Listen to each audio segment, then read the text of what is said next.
Our guest this episode is JJ Brun, the retired spy. Having served with distinction as a contact handler on the ground in Bosnia and Herzegovina, he honed his understanding of the intricacies of human behavior and interpersonal communications. Now, as a civilian, he trains law enforcement, coaches, consultants, and corporations on how they can enhance authentic relationships, communications, and trust through the DISC model of human behavior. In a world where everyone communicates and a very few connect, JJ has dedicated his life and his business to learning the principles of human behavior. So please welcome to the podcast, the retired spy, JJ Brun. Welcome to the Engaging Personalities Podcast. I'm Anders Belanger, founder and CEO of Engagify, where we're on a mission to rehumanize business through engagement. We believe that we can all be more successful if we can command attention and deepen connection. So stick around to the end of the show and we'll reveal how you can be our next guest on a future episode. So let's get ready to engage. My pleasure. My pleasure. Thank you for the invitation. Yeah, well, I'm so happy that you could come on. I mean, we're both members of the Canadian Association of Professional Speakers. That is how I met you. And of course, you know, you have such a unique background and I think perspective on things. And that's where I want to start off, just because I think it's fascinating. You're a spy. How did you get into that line of work in the first place before we start talking about, how you started studying human behavior and kind of deciphering that and teaching that to others? It's not like when I was in high school that I had a strategic plan to become a spy. We tend to label what we don't understand. So when we're looking at the whole intelligence community, the agency, our image of what the intelligence branch is, or the whole world of spying, it's one of the oldest profession that exists. Prostitution, sales, spying. It's the three oldest profession. Even in the time of Moses, when he sent out the spies to spy the land, it would have been me that I would have gone out and looked at. So I would have had a job all the way back then. But in high school, I had a challenge, or I never really fitted in. There's people that had a great ability of, interacting, socializing, getting, part of the gang. And it's only when I discovered sports that I found my grounding, if you wish, in regards to, because I was very competitive. And I hate losing more than winning. So I put in the extra effort.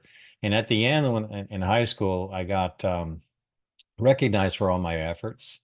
I got athlete in the shade, defensive lineman of the year. So I thought that was my lane, that I was supposed to be a professor or maybe a coach in the sporting environment. But then I had a fight with dad in high school. And for me, the military was an exit strategy. So I had a fight with dad, left the military, was tired to be told what to do, and I joined the military. So as a 19-year-old, didn't see that coming. Okay. No, just tired to be told what to do. Like the Army's not going to tell me what to do. But what happened in the military is that I was wired for that industry or that environment, the combat arms. And I had a very good career. So for me, where I stand today, I have two careers. I have 20 years in the military, and I'm now in my 25th year running DHC, Training Solutions. The DHC stands for Decoding Human Capital. And you're correct in regards to my claim to fame when I was in the military. I have received very unique skill sets. I have 5 trips to the UK to different institutes or spy schools. I'm a trained prisoner handler and a tactical questioner. I am a trained contact handler. And just to define, a contact handler is a Yeah. person where he or she is sent into a hostile environment. So for me, it was the war zone in Bosnia, where he or she has to cultivate sources, build those relationships, and by design and not by chance, determine their intentions and modify their behaviors, if and when required without the use of any Jedi mind tricks. I'm going to be evaluated by my ability to build relationships across cultures by design and not by chance. And I had a challenge because that's all people skills. That's all your ability to interact and socialize and mooch, and I'm not wired that way. In Mm. regards to the model that you've introduced, I've found that people will often be at a disadvantage, whether it's in business or in their personal life, if they don't have a model or reference. See, people don't do things to you. People do things for themselves. They have different needs and different expectations. And if you can recognize this, you'll be able to celebrate their differences versus tolerate their differences. So when I went to spy school in the UK and then deployed into Bosnia, and then that 6-month tour, at the end, it became very, very effective. And I had 100 people working on my behalf. So Oh. informants. And you don't know if you're doing a good job. You're just pushing, pushing, pushing. But uh, um, it's funny, last night, I study Survivor. So I'm a big fan of looking at that series, Survivor, because I'm looking at the temperament styles and the tendencies and who gets voted off Mm. first and second. And there's a pattern. There is a pattern to it. And my concern, like just like somebody on Survivor, is to be the first one voted off the island. I was the first Canadian selected for this role since the Second World War. I did not want to be the first Canadian voted off. I wanted to succeed. I had to win. I went to spy school to learn the mechanics, but I didn't have the people side of Mm. connecting. So I had started that process in learning the different models out there. And the four temperament model of human behavior is what made a difference for me. So that I was able to discern one's preferred communication style. Because if you can do that, if you can just decode their preferred communication style, you can communicate based on how they are wired versus yourself. And Right, which is really like a platinum rule is what I've heard it. Right, do unto others as they would want done unto, like, not how you would want it to be done, but how they want to be treated. Right, and yes, in yeah, that style. Right, the golden rule is to treat others. how you'd want to be treated. Yeah. Yeah, and the platinum rule is just the opposite. Treat others the way that they want to be treated. And it's the one to lean towards. But if you don't have a model of reference, and what I mean by a model of reference, there's about 100 plus different behavioral tools out there that people are aware of. Myers-Briggs, True Colors, Strength Finder, the Bird model, Enneagrams. Pick one, but Hmm. master it. And the one that I opted for is the four temperament model of human behavior. In psychology, it's known as the wellness model. We don't look at we don't look at the traits, the negative side of dysfunctionalities. We look at the traits under control when they're grounded, and what that trait looks like when it's out of control, ungrounded, because it's the same traits. It's just that it's pushed to an extreme. Like law enforcement, if we did not specialize and teach them of what this trait looks like when it's not grounded, Yeah, because and law that's under enforcement stress. JJ, under under stress would stress, be not grounded. Okay. yeah. So law enforcement or first responders, they're never called in when people are having a good day. 95% of the time when the call comes in, the ambulance, the firefighters, the law enforcement, when they're called in, something's bad is happening. Yeah. So, and pushed to an extreme, we tend to react, right, according to the environment, as in, and so how do you talk somebody off a ledge? They're having a bad day. Mhm. So what does that trait look like when it's out of control, ungrounded? Ah, I know. So now you are able to recognize it and help them to bring them back under control because you have a strategy. So I've simplified the information for application. So for the four temperament model of human behavior, there's the two questions for you to ask yourself. It's what I would refer to as the two P's to decoding human capital, the two P's to decoding one's preferred communication style. So in the model, we all have a motor of activity. So that's, if you draw a circle, on the top of the circle, you would write the word outgoing. And on the bottom of the circle, you would write the word reserved. Outgoing versus reserved. That's known as the pace perspective. We have a preference. Mhm. We have a preference. Things to move fast or things to move slowly. One is not better or worse. It is just different. It's like my son and daughter. My daughter is extroverted and wants to be out all the time, and my son is the opposite and needs to, chill at home. And yeah, so So two sides of that same for dichotomy. me. My Yeah. son's turned 30 last year. He's more reserved. My daughter turned 25 last year. She's more of the outgoing. So in the model, my son's very strong in that C quadrant, cautious, calculating, conscientious. He's known as a CSD style blend, as in a cautious, supportive, decisive style blend. So, and he's done very well in his line of work because he's a senior financial advisor for the Canadian Coast Guard. And I'm like, Mm.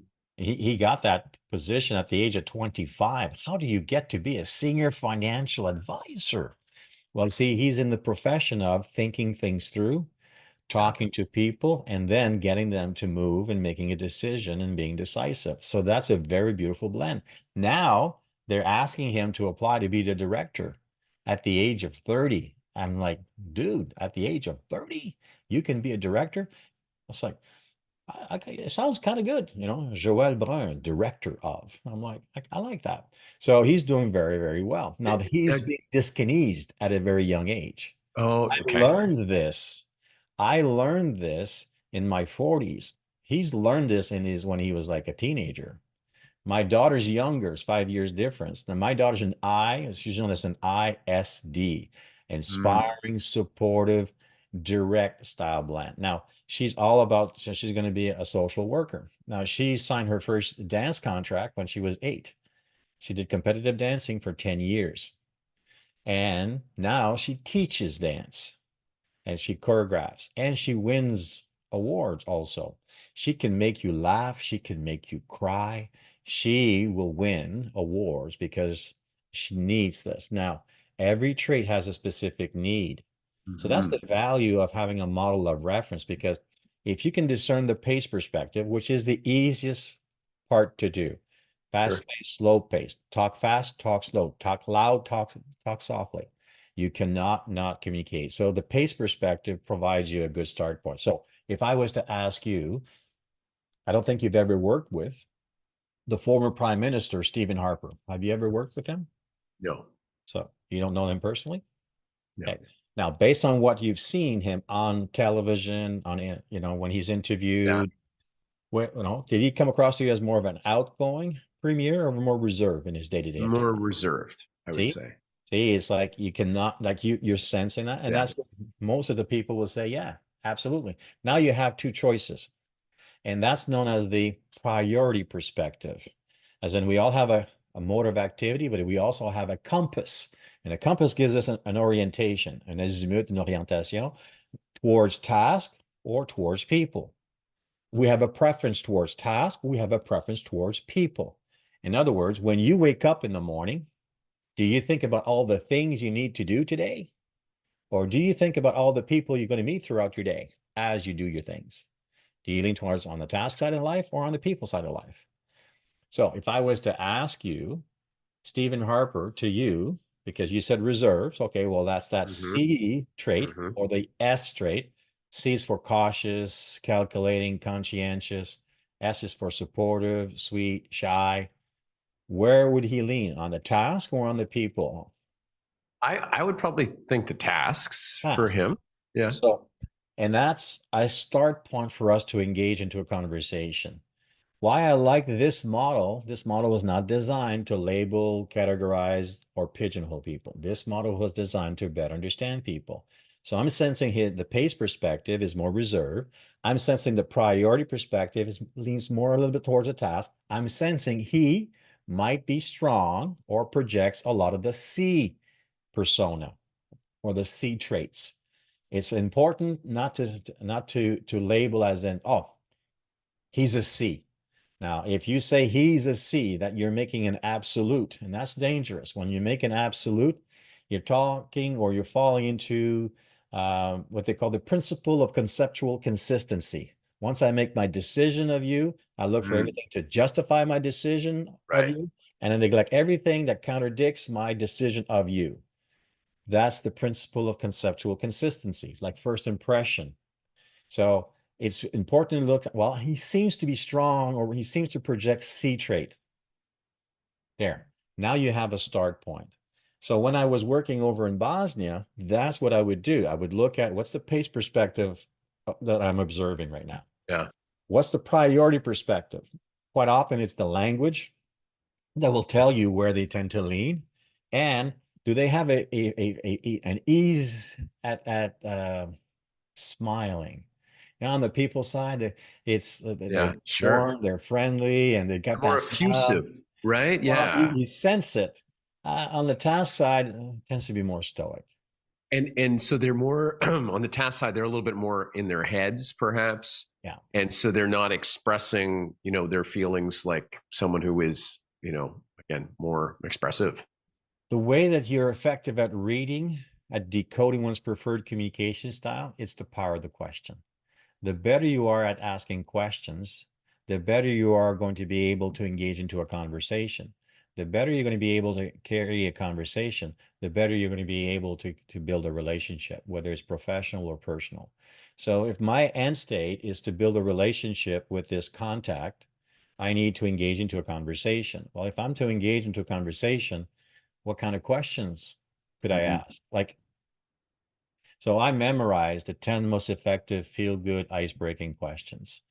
Anybody that on your list that would like to have a copy, you can download it. It's on my website. So I created the 10 most effective feel-good ice-breaking, because that's what I memorized. That's what made me different.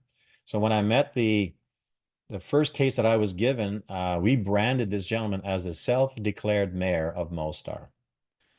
So he wasn't the mayor, but my gosh, did he act like he was. He was High big. I, right? Like, High no, D. high D, High high D. D. Okay. He I was thought he was loud. like glad handing and, kissing babies, that kind of mayor. No, because Okay. after a war, it's the black market that runs the economy. And Right. people that are put in positions are put there by an organization. So there's no real election. It's more of Right. appointment. Because it takes about 4 generations to really have someone that represents the general population. Because there's always a fear, consequences of harm may come your way if you don't buy into who's in that position. Because where I was working, it's Bosnia and Herzegovina. Okay, so they're implementing the federation. So the Croats, the Serbs, the Muslims signed the Dayton Agreement. Not a problem. But I'm working with a group of people who want to separate from the federation. And these were hardliners. They were Croats, but they were hardliners. And for them, Bosnia-Herzegovina was not the country. It was Herzeg Bosnia, which is more Soviet era Mm. type of platform. So- So you'd have to be very, very careful if you Yeah. take a different stance with who's there. So for me, they kind of like me because Yeah. I'm French Canadian, and they thought I wanted to separate from Canada. So that worked for you. That was kind of Well, like I a didn't rapport feel builder for obligated to you. correct him. Yeah. Said, you understand us. You will talk to your general on our behalf. Yeah. That's my cover story. That's what I'm supposed to Yeah. do. So, but for him, that's exactly what I did. I was looking at the pace Yeah. perspective, the priority perspective, and in my first meeting, whenever you are in doubt in regards to which quadrant they're in, you need to go to the S quadrant, and that's when the reserve and people are in. Just be the nicest person that you can be. When you're nice, it's kind of hard to take offense. And I Yeah. was communicating in that fashion, in a S fashion, in a friendly fashion. And that self-declared mayor at one point, he would put his hand up because he was tired of hearing the blah, blah, blah, blah, blah. And he said, I know who you are, and I Oh, know what you do. So I know that when you have any pushback, you're supposed to go deeper in your cover story, and his self-edification is hard, but you have to go in and get your credibility. And yeah. he stopped me for a second time. And when he stopped me for a second time, again, he puts the hand up because we're no longer going through an interpreter. He goes, I know who you are. So I'm like, all right. So I'm going to go straight into the D quadrant. I'm going to go from friendly to firm. So I said to him, okay, well, let's get down to business then. Like I was not going to get 3 strikes. Now, Yeah. I don't know if you've gotten this the last time we saw each other, but this, Yeah. yeah. So Yeah. this, You give me that. Yeah. yeah, It's this is a awesome. challenge coin. So, and this is exactly, I don't know, the audience is not going to be able to see it, but this is the 4 F's in there in regards to how to successfully navigate hostile environments using the F word. So the D quadrant, you have to be firm. I is fun, S is friendly, and C is factual. So when you're decoding one's preferred communication style, like in this case with that self-declared mayor of Mostar, I went into the S quadrant. I went friendly because I did not know. But the more I asked questions, and then when he stopped me, then I'm like, Yeah. okay, he chit chat. No, he doesn't want. He wants to get things done. Right. So You needed to and be then direct. Right. Yeah. yeah. Now here's the funny part. I'm published. I have 5 books that I've co-authored. I first got published in Bosnia. Really. That self-declared mayor of Mostar, and I still have the newspaper, published my name, my cover story, and where I lived in the local newspaper. I Ooh. first got published in Bosnia. Yeah, that's like the um, Iron Man when he says where he lived in Malibu, Right. Right. right? And like They outed him. Right. Yeah. he just So, published this. And I'm like, yeah. what the heck? Now it's like, okay, what do we do? So we go and we start looking, and it's like, okay, I'm burnt. But then we're looking at the newspaper, and there is word per word as to our cover story. Huh. Okay, well, that room's probably bugged because nobody was taking notes. And it's like, okay, well, why would he publish this? Well, he's the self-declared. Like for us, he's not the real mayor. He's someone that's just Yeah. he's the Abstina in the municipality. Yeah. He occupies a position, but he's the big dog. He's the Al Capone. Oh, could it be that? And then the conclusion was that he was looking to um, let the general population that NATO talks to him and not Um, the real mayor. it was positioning him as the important figure, and that Yes. was the reason for the story and the And then impetus so for that. for us, because of who everybody else that all the other contact that I had, the decision was made to no longer run with these. As in, so if I had Serb contacts or Yeah. Muslim contacts, I was not going to pursue those relationships. I was going to hand it out to another team, Your and handler. I was going Croat, but I was going hardliners. So everyone that's in that family, I was focusing Yeah. or going only on the all the bad. Uh, Yeah. So JJ, I mean, that is it's fascinating backstory, and the fact that you had to really learn these skills under fire, right? Like just high stakes is what I'm saying. yeah. And so you've given us some tips with uh, perspectives in terms of the vertical and the pace perspective. What is the pace perspective you call it? There's always a pace perspective to First decode, and pace there's always a perspective priority perspective. and the And from priority there, perspective. you'll Yeah. have a start point to communicate either in a firm, fun, Right. friendly, or factual matter. Yeah. Gotcha. So if you, let's say there's salespeople listening to this podcast and they need to connect with a prospect, and again, thank goodness this is not such high stakes, but if someone needs to make a commission, they need to feed their family. It is high stakes to them, right? So that's what they would be looking for is when they first talk with that person. Maybe they go to your website. We'll talk about the website at the end here to get those 10 questions Mhm. so that they can start breaking the ice. But it's a safe place to start, of course, to be friendly is kind of what you're saying. But as you start to figure them out, you then start adjusting your styles. That's what I got from what you had mentioned in your story with the mayor, the so-called mayor. Yeah, you need to learn to say the same thing in a different way. So Mm, with it, when you're anytime you're offering a product, a service, an opportunity, or to a client, yeah, you do need to decode their preferred communication style. Um, you know, present your product in a firm manner, but in a fun manner, in a friendly manner, or in a factual manner when connecting matters. mhm. For those in sales, because I'm actually next week I'm doing a workshop on selling with style. So how would you sell, or I prefer saying, how do you inform with style, inform so they can make an informed decision as to the best products or service that you can offer. So it's a group of independent business owners here in Ontario that I'm working with, 25 independent business owners. They all have the mechanic, they're all running a company, but they don't have the human dynamics, as in, how do you recruit? How do you train? How do you retain using the model? So we're going to be accrediting or certifying people within the organization so they can self-train in there. For those who want to learn a little bit more, you can go to the website and the free resources, get your 10 most effective feel-good ice-breaking questions. That's not a problem. But there's also a free course in there in regards to learning the model.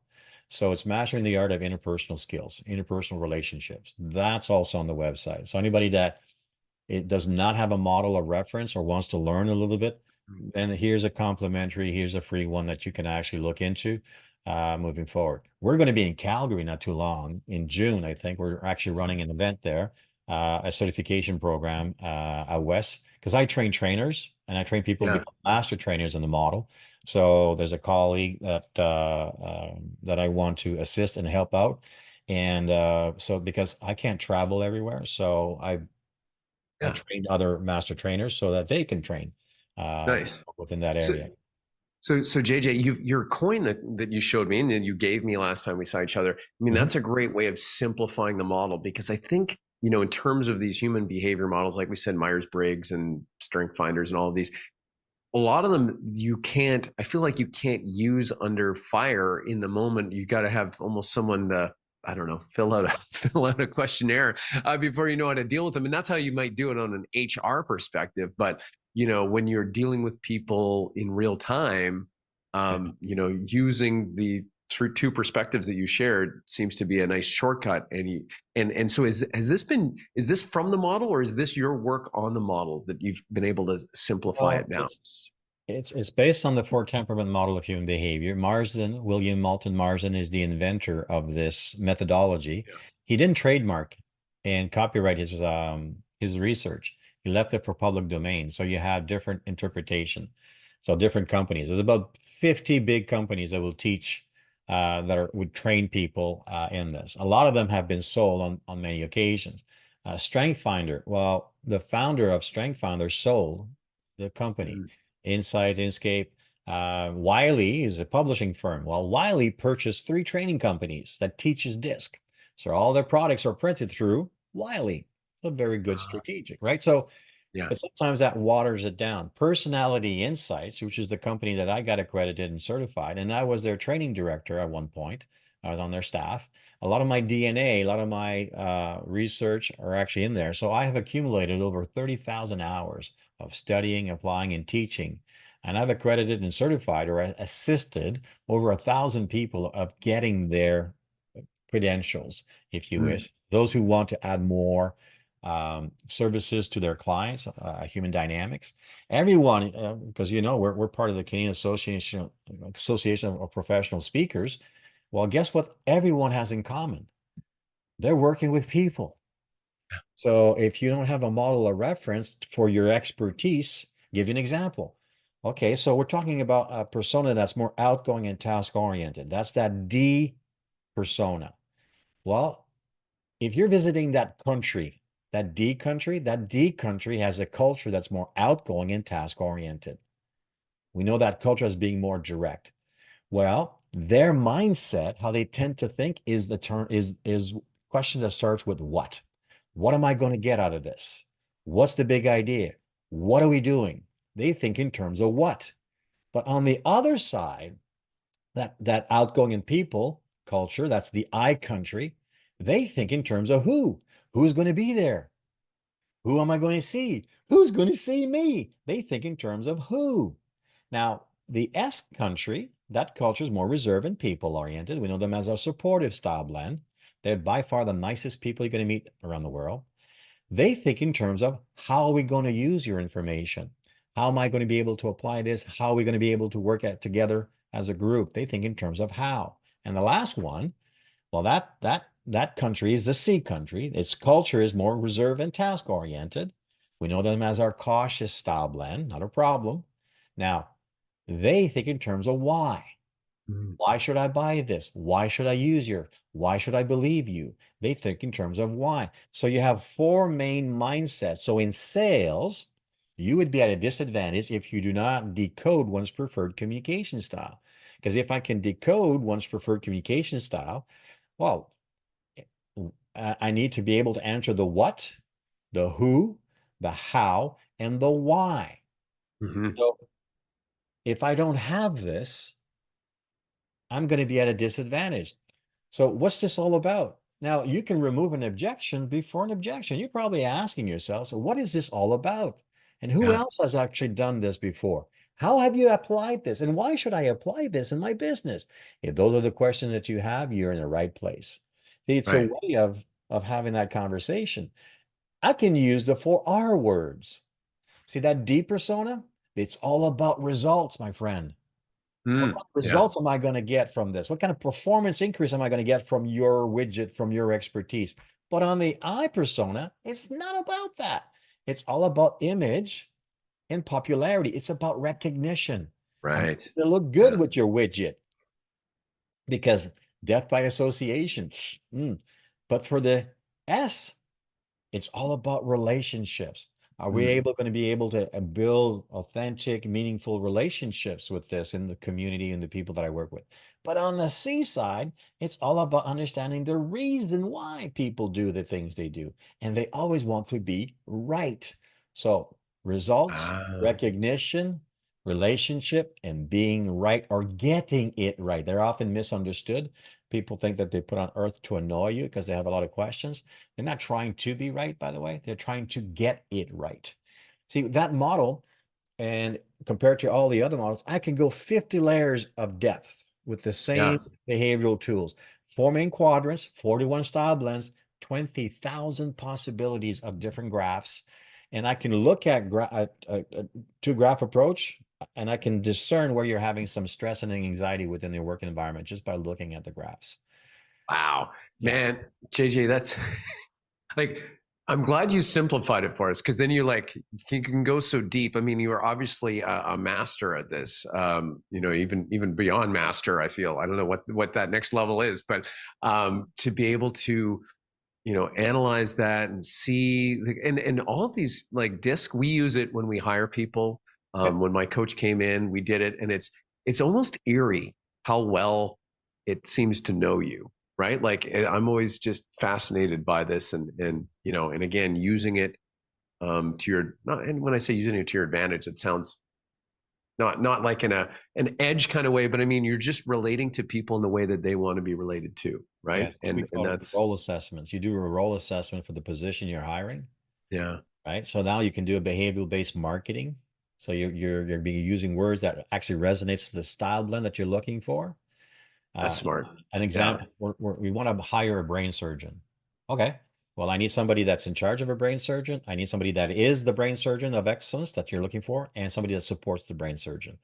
So from a unique questionnaire that we provide them, it will provide me a bell curve of what we're looking for. And then I'll have the lingo for you to write your marketing piece to attract that style blend so that somebody that reads it, they go, oh my gosh, This Dave. is made for me, right? Like Yeah. this is a dream job. Yeah. And then when they're hired, you do a responsibly dynamic exercise. So it's a behavioral based onboarding program because the research Mm, still indicates that 30% man, you of can you people. can go so deep with this stuff, right? And it's all Yeah. so custom. It's just amazing. JJ, you'd mentioned your website. Can you say the website again? Because I think people listening to this episode are going to be like, I want to get that course. I want to check out get the 10 questions for breaking ice and winning people over. It's theretiredspy.com. He's the retired spy. It's in easy. English. Yeah. Hey, you can Awesome. also come in Cancun. We do retreats now, business retreats in Cancun. Teaching. Wow. Yeah. I mean, there's so many different applications. So thank you so much for spending some time with us and sharing your expertise on decoding human capital. And I appreciate you coming on. Excellent. Thank you for the invitation. My pleasure. All right. Thanks, JJ. And to all of our listeners, of course, you know what to do. Until next time, stay engaged. Thank you so much for listening to Engaging Personalities. If you believe this world needs more engagement and you're an industry leader or you have an interesting take on rehumanizing business, go to go.engagify.ai/podcast-guest to apply and come on the show. If you got something out of this interview, do you mind sharing it on your social media? Just grab a quick screenshot with your phone and text it to a friend or post it on the socials. If you know someone that would be a great guest, tag them on social media to let them know about the show. Include the hashtag Engaging Personalities. I love seeing your posts and guest suggestions. We are regularly putting out new episodes and content. To make sure you don't miss any episode, go ahead and subscribe. Your thumbs up, ratings, and reviews go a long way to help promote the show and mean a lot to me and my team. Want to know more? Go to our website, engagify.ai, or follow me on LinkedIn. Thanks for listening and stay engaged.